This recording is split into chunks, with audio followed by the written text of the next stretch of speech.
Welcome to Into the West, the Middle Earth SVG podcast. My name is Charles. With me today are Richard, Ian, and a special guest, Bryan.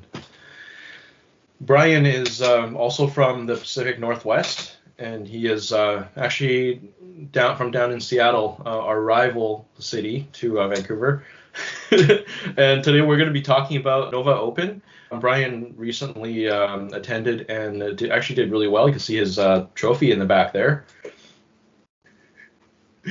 We're actually going to talk about the event, but specifically focusing on the top 5 lists. Before we get started, I just want to thank our patrons for supporting us. If you want to see our videos early and see some exclusive content, please check it out along with all of our perks. The link is in the description. So Nova Open, for those who don't know, is the largest event in North America, and it happens once a year at about around the beginning of September in Washington, D.C. Richard, Ian, and I, we all three of us have gone before, but we didn't get a chance to go this year. So, you know, we're all just excited to talk about it, and Bryan share some of his firsthand experience. Bryan, maybe you can tell us a little bit about your gaming experience. I know we've played with you in local tournaments quite a bit, but I believe this might be your first international for us, but like a big national tournament for you. I'd argue Clash is right up there in scale and competition. Outside of Clash, yeah, this is the first time I ever had to fly bringing my models. So yeah, this was kind of my first big non-drivable distance tournament. But yeah, Clash was pretty great last year to prime for this. So. And how was the TSA experience? Yeah, actually it was great. I was told that I was always going to get checked, but I never got checked. So everything went rather smoothly. Signs of good fortune to come, I guess. They always look at those little like carrying cases so weird because it looks like a little like handgun case. Well, yeah, you know, you have metal models, right? Yeah. I never got stopped or frisked or anything, so just kind of rolled about my day. And I'm sure before you went down this year, you've heard us all talk about Nova Open year after year. So did it live up to the hype? Tough first question. Permission to be candid? It was in scale and in board and in everything. Yeah, I would say yes-ish. For some reason, I was expecting, I guess, an Articon of the Americas, and it wasn't quite that. But yeah, I guess it did. Yeah, it lived up to expectations. I exceeded mine, but yeah, great time though. 9 out of 10 would go again. If I didn't have to fly across the country, I would give it a 10 out of 10. So we're going to go over the top 5 lists, and we'll start with number 5. And in 5th place was Samir, and Samir brought an Assault on Lothlorien Legendary Legion.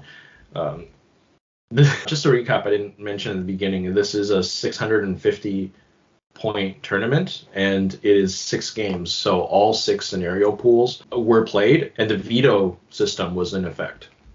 So in Samir's list, we have Musger, who since the FAQ has to be the leader, and in his warband there are 9 orc warriors with spear, 3 orc trackers, and 1 bat swarm. And then we had Druzeg leading 4 giant spiders, 5 goblin warriors, 5 goblin prowlers, 1 bat swarm. And then we had a goblin shaman with 5 goblin warriors, 1 goblin warrior with spear, and then another 5 goblin prowlers. And then we had an orc captain on warg, leading 6 orc warriors with spear and 3 orc trackers. So this is a total of 52 models. What do you guys think? Well, just going by the player, so we kind of know Samir a bit from the Philly group, and he's a very solid player. Actually, at Nova last year that Charles and I attended, he actually took Assault on Lothlorien too, but that was obviously pre-nerf. And I think he finished pretty similar too. He was like 6th or 7th. I guess maybe I am wrong because, you know, after the recent FAQ, I said that AOL is no longer any good, but it seems like, you know, if the same player at the same like annual event has found similar success, you know, there must be some merit to this list still. I said it was still good. Well, yeah, I'm shocked. I don't think good. It is still good. I think it's still very strong. I think it's just a little easier to counter now. But I mean, like, He is still a very solid player, like you said. And do we know how many Assault on Lothlorien lists there were in the event this year? I wanted to add that I actually played almost an exact clone of this list on game 4 on table 2. Not the same player. I had to double check because it looked almost identical in terms of model count, 2 Bat Swarms, Captain, Shaman, Druzag, Musger. So I want to say there was at least 2. I think there might have been a third, but there was 2 that was always floating at the top, including this player. The thing that stood out to me right away, and it was painfully stood out to me when we played, because again, I played almost an exact copy of this list, was the Captain versus an Orc Shaman. I'm curious what you guys think. The way AOL plays, especially in a veto tournament, I don't think you need the March. I think an Orc Shaman would have done a lot more. With the reroll magic, it's a 3rd transfix, and critically, you get the Orc Courage, which is half your army now. Yeah, I agree. I think the Orc Shaman plays into this list better. I mean, the Captain on a Warg is still like, he's kind of like a pseudo hitter, right? You combine him with the Bat Storm, he can still do some damage to like smaller heroes. But I do think in general, yeah, you probably want the Orc Shaman first, and then at higher points, maybe you throw in the Captain. Yeah, I think that was more the idea. It was less the March, but I think the mounted hitter, because, I played AOL at 800 points, and I think Bryan played a similar list, and we both had the Wild Warg Chief, and it was nice having a 10-inch move threat. So maybe that's kind of like a cheap substitute for that. Yeah, but you can't enrage it, right? So it doesn't really hit as hard. But yeah, it's 650, and then also I thought it was interesting. There's no Marauders, but probably just points wise too much, I think. But it's a very strong list. Still slaps hard. It's the worst thing I wanted to see as an Angmar player. I find this list kind of interesting with the amount of trackers. I guess he's still kind of taking advantage of the +1 to wound, even though he doesn't have the 18-inch range. Another benefit is that they're cheaper than orcs. So in a lot of ways, because you need to bring orcs anyway, like you get some bows and they're cheap, and it kind of allows you to pump up your goblin like with spears and bows a lot more, or more prowlers. I thought it was interesting at first too. Then I started playing around with some lists myself. I'm like, oh yeah, this is actually not bad when you have to take the same amount of orcs anyway. I find it interesting that there are no models with shields. It might make like a list really vulnerable because the highest defense he has is defense 4 in his army. Well, yeah, and sometimes you don't want to kill stuff, right? Like sometimes you just need some shields, or like send 2 to double shield against a big hero, right? Yeah. So it Yeah. probably answers your question why he didn't go with any Marauders, because he probably needed all the bodies he can get because he doesn't have any shields in the list. I mean, 52 at 650 is pretty disgusting. It's a lot. Yeah. It's a lot of models and a lot of shooting. Is it 16 bows plus 10 throwing weapons? Yeah. That's still a lot of pew pew. And like, yeah, he doesn't have the like max range, but he still has 10 shots that are shooting at 18 with the +1 to wound. Yeah, and with veto, you get to eliminate some very unfavorable 24-inch deployment, so you can maximize your output. It still looks just as scary as it used to be, honestly. It's just a little more vulnerable to counterfire now. What do you guys think about the was it Musger having to be like? It doesn't feel like it's actually that bad of a nerf. I think it's minor. I personally probably prefer Druzag and one-time Ashrak, and I kind of like those. Ashrak is a spicy one, but I think Druzag is probably a slightly better leader. I don't think it matters that much, but yeah, it's a minor nerf. I mean, the biggest difference is Musger doesn't have Cave Dweller, right? So your enemy gets bonus to wound him with shooting. But he has heroic defense. defense, right? Yeah. And he's still got he's 2 attacks at fight 4, right? So I mean, he's not great in combat, but at least he can fight a troop and be okay. Like, it's not very like they're gonna win and wound him. Yeah, it's more so that like Musger is the one that you kind of want to be fighting to restore his will, whereas Druzag, you're just chilling in the back. Yeah. Well, that's good though. Makes the list a little more interesting. You got choices to make. Yeah, the other version of this list that was the same, I think finished like 9th. So in the top 10. So two AOLs in the top 10. Or is it 3 in the top 10? Might have been another, I don't know. Okay, okay. I'll admit it. I might have gone a little overboard with this list. Anyways, let's move on to list 4. This So one is from Ted Cantu, and it is a green alliance of Minas Tirith and fiefdoms. So go over Minas Tirith first. So Warband 1, we have Hurin the Tall on horse, leading 10 warriors in Minas Tirith with shield, 1 knight in Minas Tirith with shield. Warband 2, Gondor Avenger Bolt Thrower.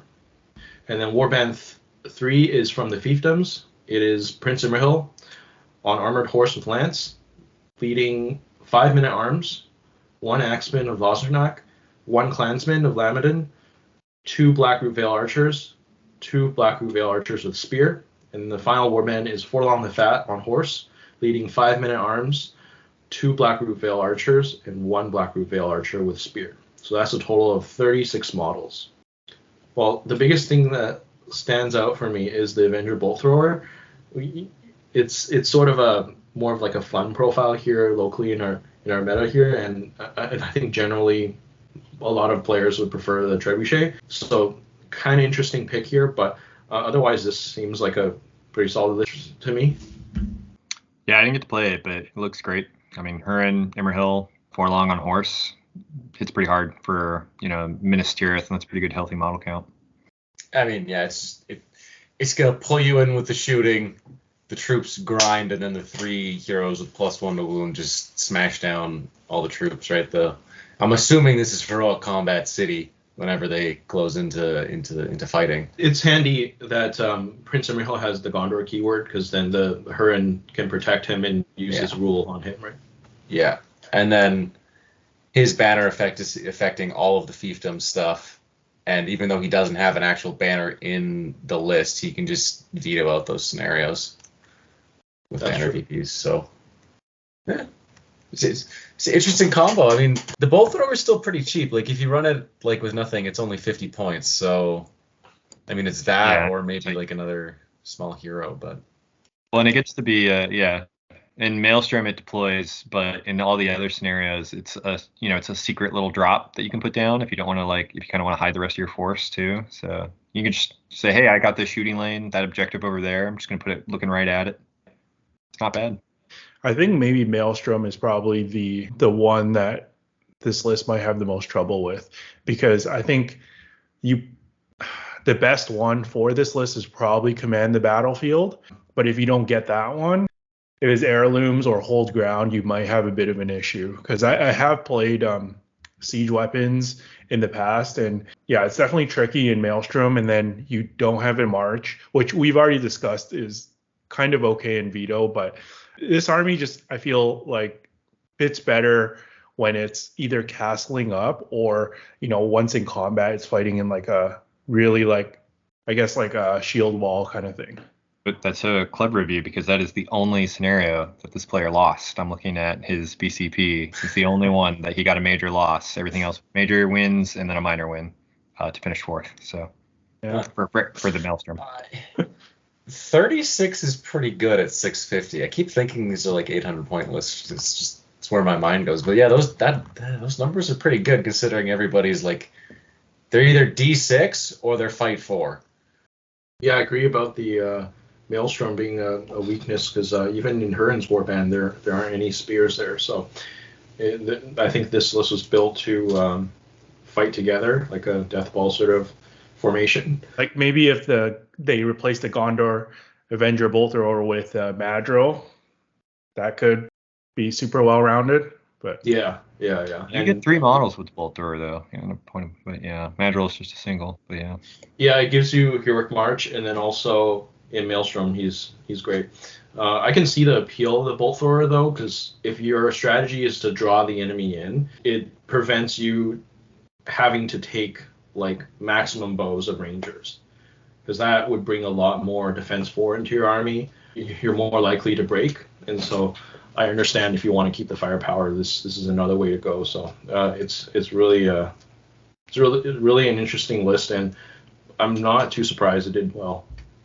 And then in 3rd place we have Bryan's list. Why don't I let you go break down your list and just let everyone know what's in the army? Yeah, so I went in just wanting to take something that I felt really comfortable with, that I knew really well, and that's why I selected Angmar. I kind of been in a pseudo break from the game for most of the summer. I think the one Vancouver tournament that I attended up there, it's kind of like that and one other game are the only dice I've thrown in like 6 months. So I wanted to take something I felt really comfortable with, and Angmar's my baby, so especially if I'm going to fly halfway across the continent. I want to take something I know really well. And so I took Angmar. Witch Kings was my leader, 3-14-3, which is very comfortable with how I like to play the Witch King. I typically like to play conservative early, spellcaster heavy, support, use my leader VPs, and then I'll kind of go in and clean up some combats at the end when I need to. Crown, of course. Horse. 6 orcs with shield, 5 orcs with spear, a banner with a shield and a spear, which, by the way, shows how great of a player I am. I played down the spear the whole tournament. I forgot that I paid the point for it. I thought it was just a shield. So look at me playing 649 the whole tournament. That was that warband. Then I had Gulabar. I can tell you very clearly, I think at the tournament had written Gulabar off due to the FAQ. I had people walk up to me and go, "Oh, a Gulabar." I think there was another Angmar at the tournament that also had Gulabar, but I don't think people were expecting to see it with the shooting nerf. Or the nerf to it in terms of the in the ways. But I knew with veto and the abilities of the list that I think it could be very effective still. And his warband was 3 orcs with shield, 3 orcs with spear, 4 orcs with bow, a specter, and then 2 warg riders with throwing spears. And these are my F-16 Tom Cruise fighter jets because they don't got any shields because I'm too lazy to model the shields on. So they're just throwing spears. They're outdated technology. They were painted in like 2014. They look hideous. They're my beasts. I love those guys. Those 2 little warg riders did so much work. And then finally, Mr. Barry White himself with 4 orcs with shield, 4 orcs with spear. Just very simple, very clean. A lot of people like to put shields on their spears for Angmar, but again, I'm a lazy hobbyist. I painted this army. This is my first fully painted army, and it is what it is. So didn't bother adding them. And 36 models, which I think was very healthy for Angmar with the 200-point hero in it. Just the one Spectre? Yeah, I'm a 1 Spectre guy. I know a lot of people like to do 2, but I'm a 1 Spectre guy. Interesting. Yeah, you feel free to tear me apart, but usually see 2 or 3. Interesting. 3 I think is too much. 2 I think is probably the right number, but I knew the way I planned the list was at 15 points I'd have to drop 2 more orcs, and I just didn't want to go down to 34. I haven't play tested this exactly at 62. I've played Angmar so much that I feel really in tune where the army is going to break. And if I was at 34, I knew I was going to break more often than 36, just kind of gut feeling. And I never broke the whole tournament. So I think I played it right considering the outcome. But yeah, feel free to dive in, tear it apart. I feel like that says something there, though, like that you didn't break the entire tournament. Because, like, 36 is good numbers, but they're mostly D4, D5 models. So that's pretty crazy. It's not that many dead guys to break, which is, yeah, that's pretty wild. Is it possible to learn this power? I don't think there's much to tear apart here. And Bryan, we'll probably ask you to talk about this a bit later, your experience. But, the fact that you were pretty much, about to win this tournament and you were like some little technicality away from doing so, I think this list is definitely like, as optimized as it could get. And I think what you talked about with the FAQ nerf, like, I personally don't think it's that big of a deal. I think we talked about it on that FAQ episode too. Yeah, I think whoever is complaining about it, I think it's valid. It does change a little bit how you need to play. But if you're an experienced Angmar player, I don't think it'll honestly affect you too much. Yeah, I mean, the biggest concern is evil shooting, right? But yeah, it is a sizable nerf. But if you wrote, Gulabar off, I think that was a mistake. So we hardly ever play 650 points here locally, so I actually wouldn't exactly be able to give my thoughts on like how I would have written it, but I think if I was to take Angmar to this event, I think these would be the heroes I would take. I might try to drop some things to get my numbers up a little higher. It's impressive that you were able to not break all weekend with 36 total. 36 is good, but like Ian said, for a fight 3 defense 5 army, you can I had a lot of people have broken. A lot of people was like, oh, you didn't want a captain for March, and I'm like, oh no, I would love it, but these are the heroes that I think you and I agree you need, like, to build a tournament winning Angmar army. You need these 3 heroes, and I could veto stuff that would screw me over in March, right? So yeah, if you wanted to put in March, then you've got to take out one of the heroes or have really low numbers. Which exactly, and I just couldn't do that. Yeah. Yeah. So yeah, well done. I think the running theme that I see is like when it's veto and it's like lower points, like March like suddenly drops in importance by a crazy amount. And I mean, personally, we've heard some feedback where people have told us like how they think we overrate March, but I think it's more probably just our local scene where we play 800 points and a lot of just pure random scenarios. So it's like you could very much easily get the ones that you absolutely need March. I think it really comes down to how your tournaments are formatted. Yeah, agreed. And then in second place, we have a list from Evan Iverson, and he took the Pits of Dol Guldur Legendary Legion. So in the first warband, we have Azog on Warg, leading 3 Hunter Orcs, 2 Gundabad Orcs with Shield, 5 Gundabad Orcs with Spear and Shield, 1 Gundabad Orc with Spear, Shield, and Banner, and 1 Fel Warg. In the second warband, we have a Hunter Orc Captain, leading 3 Hunter Orcs, 2 Gundabad Orcs with Shield, 5 Gundabad Orcs with Spear and Shield, and 1 Fel Warg. And the third warband is another Hunter Orc Captain, and this is the exact same warband. And then a final warband of Thrain the Broken. Thoughts? Yeah, it blew my mind that he didn't have a Warhorn. And just a spoiler alert, there was at least 6 to 7 of Pits of Dol Guldur at this tournament. They represent almost 10% of the armies. I can't math in my head, but a significant amount of the armies, including I played Pits of Dol Guldur on top table for game 5, and then this army in game 6. So it was crushing with veto. But I was shocked that Evan did not have a Warhorn, because if Azog's not charging, you can't win unless you're playing completely to the objective. But yeah. Do you guys think that there's an increase of this Legion due to something in the FAQ, or maybe just coincidence? I mean, I think it's always been a bit underrated in like lower points. And I think maybe it's just we don't have as many around here. One of our bigger tournaments earlier this year, TYC, it was 500 points. And I was on top table, and my final game was also against a Pits list. So I think it definitely has potential at like 650 and under. Yeah, this was definitely the meta. I think 650 to 500 is where it excels, and then the fact that you get to veto, I think, really made this thing pop. And I think a lot of people went in with that expectation at this tournament. Bryan, I would think that your list matches quite well against this list, just because of sure spellcasting. Yeah.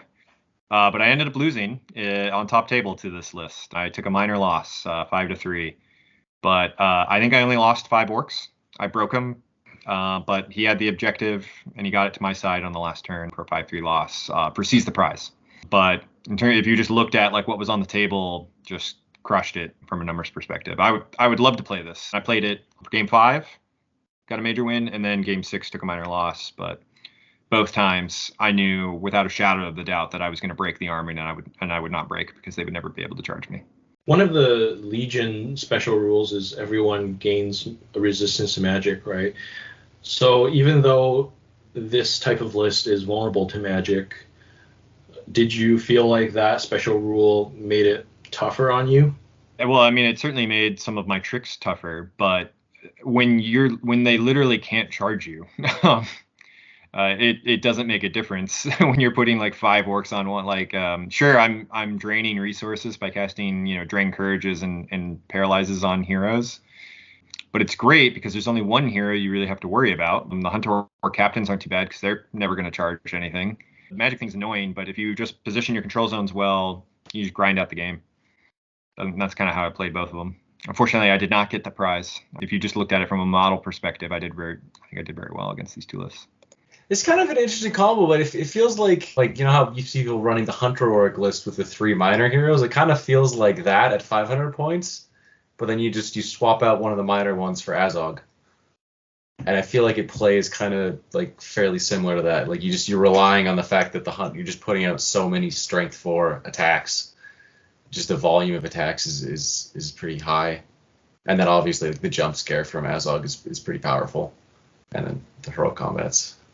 I wanted to ask you, Bryan, is Thrain the Broken? Was that like a meme pick, or is that like an actual like competitive thing?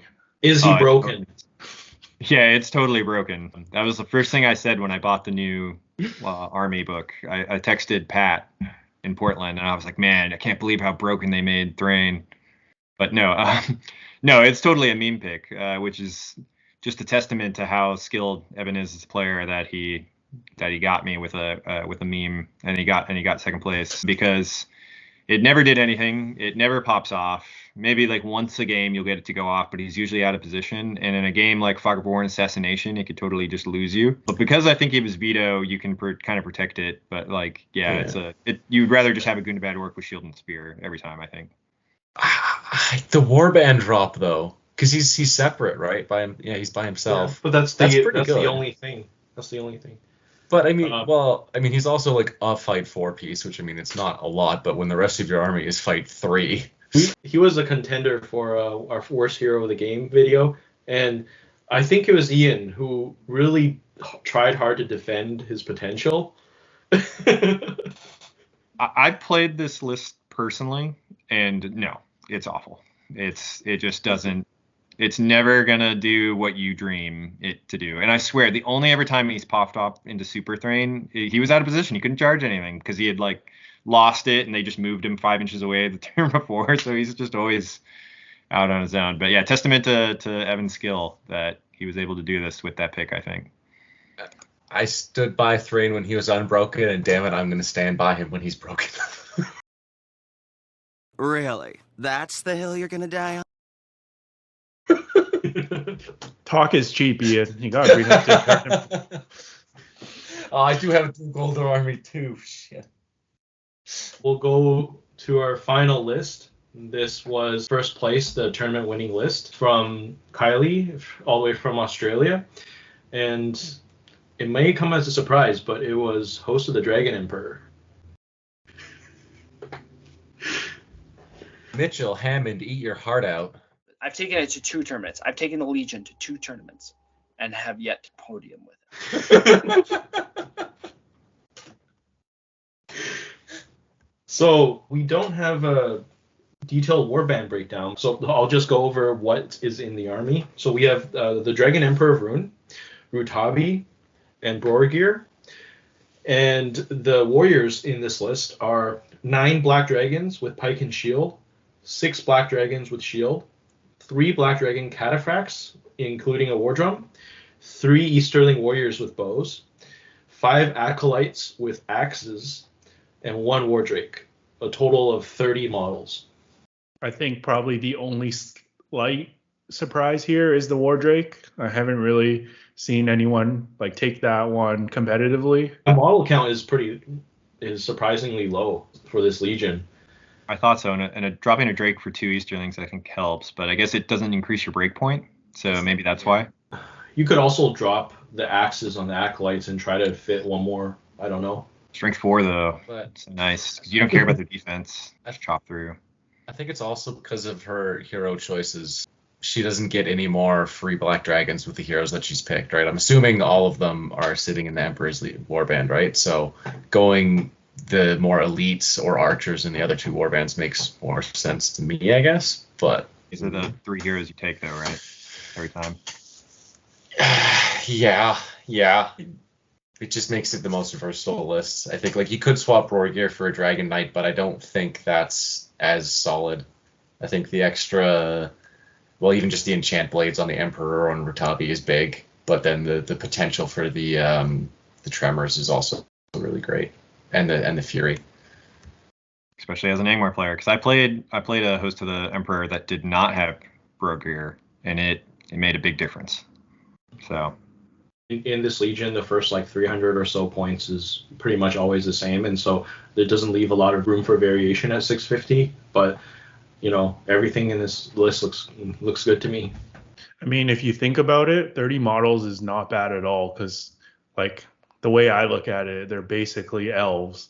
So you're taking 30 elves at 650. That's super solid. And Yeah. they basically move as fast as Cav. So Yeah, like Mildorian Exile elves. And then you get another 6 if you need to hold the center objective whenever you want, that you just add right after, right? Like on the last turn. So Black not Dragon- broken at all. I mean, that doesn't take away obviously from Kylie because like she obviously won the Articon Masters, came to America, and then won Nova. So like she's gonna do well whatever the list. But yes, like this is a broken ass list.